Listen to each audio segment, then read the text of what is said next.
The GLC has been around for a few years now, and it is a very important and a very successful product for Mercedes-Benz.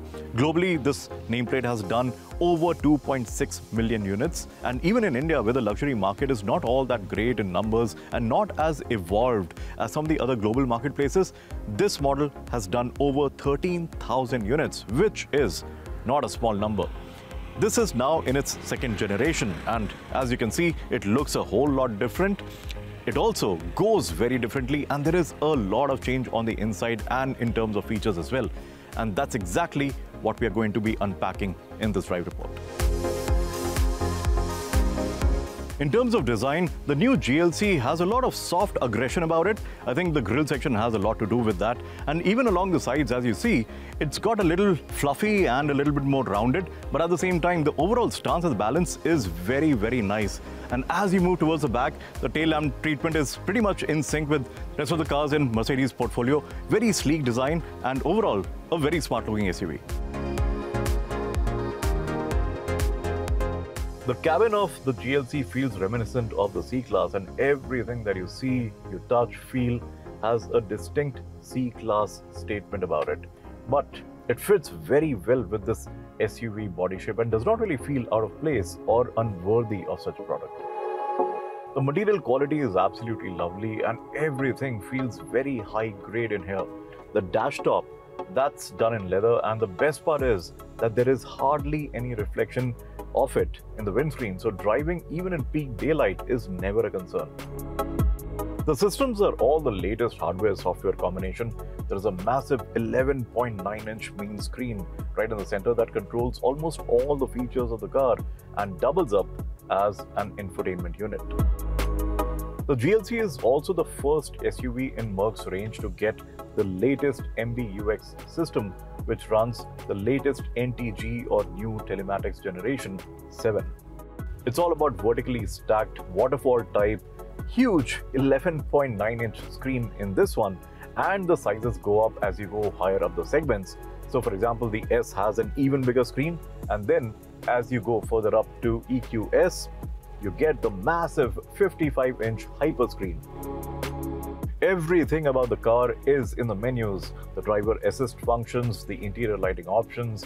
You can also play around with the seat kinetics and all sorts of connectivity related things. It's all hidden in the screen.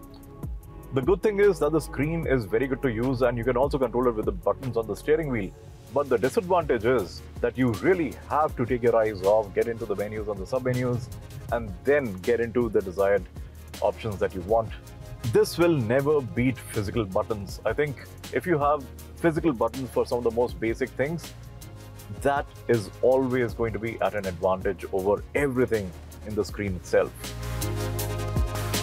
As I just said, the steering wheel is also loaded with buttons, all capacitive of course, and that has been the case for a while now. Now let's get further into the cabin. The seats, they're absolutely fantastic in every way. They're supportive, just the right level of cushy.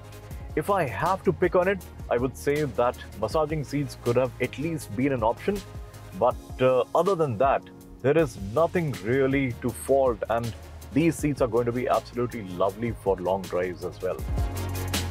When I sat in the back, I did not sense a great amount of difference in the space on offer from the previous generation of the GLC, which was a bit of a surprise because this generational upgrade has grown a fair bit in terms of dimensions. But a little digging in and I realized the reason for that. The wheelbase has gone up marginally, it's about 15 millimeters longer than before, but the overall length of the car has gone up by as much as 60 millimeters. So whereas all that length advantage gone, a lot of it is in the boot space on offer, which has gone up in volume by 70 liters. Further about the interior, there are 3 upholstery options to choose from, and the one that we have got is called Sienna Brown. It looks absolutely fabulous, feels great, it's subtle and elegant, just very lovely overall. The typical GLC owner will use this as a chauffeur-driven vehicle, and the lack of gizmos for the rear passengers to fiddle around with is perhaps a stark omission. Maybe a screen to work the MBUX system from the back would have been nice. I don't know. Now let's get to the heart of the matter. The GLC is going to come with two engine options, both 2 liters in capacity. One is a petrol, one is a diesel. Both come with an ISG unit mounted in between the gearbox and the engine. The ISG, it's a belt-driven starter generator system that makes 200 Newton meters and runs a 48-volt mild hybrid supplementary starter alternator. The 304 Matic is the one that we are driving. The nomenclature means that it is the one with 2-liter petrol engine, makes about 258 horsepower and 400 Newton meters. There is a diesel also, of course. 220D is what the nomenclature is. Makes about 197 horsepower and 440 Newton meters. 4 Matic means all-wheel drive in Mercedes parlance, and the boundary of traction is quite beyond limit unless you're being a total idiot behind the wheel. We have hustled the GLC a fair bit and were driving at about 7/10, but it did not feel flustered in any way. I've had issues with the 9-speed automatic gearbox in the past, but it has definitely been worked on because it feels a fair bit different in this application. Typically, when you're just going about, it will likely drive you in a gear higher than you would otherwise do. For example, going at about 40 k's, it's already in 5th, but there is no complaint. And the moment you press hard on the throttle pedal, it will shift and load up and build the momentum up very seamlessly. It's a good flexible gearbox which does not give you the feel that it will be confused in stop-go traffic situations. But that's something I'll reserve my views on till we drive this in such scenarios. The engine is absolutely fabulous. Nearly 260 horsepower and crucially 400 torques. That's nice, and it sounds pretty decent as well on heavy throttling.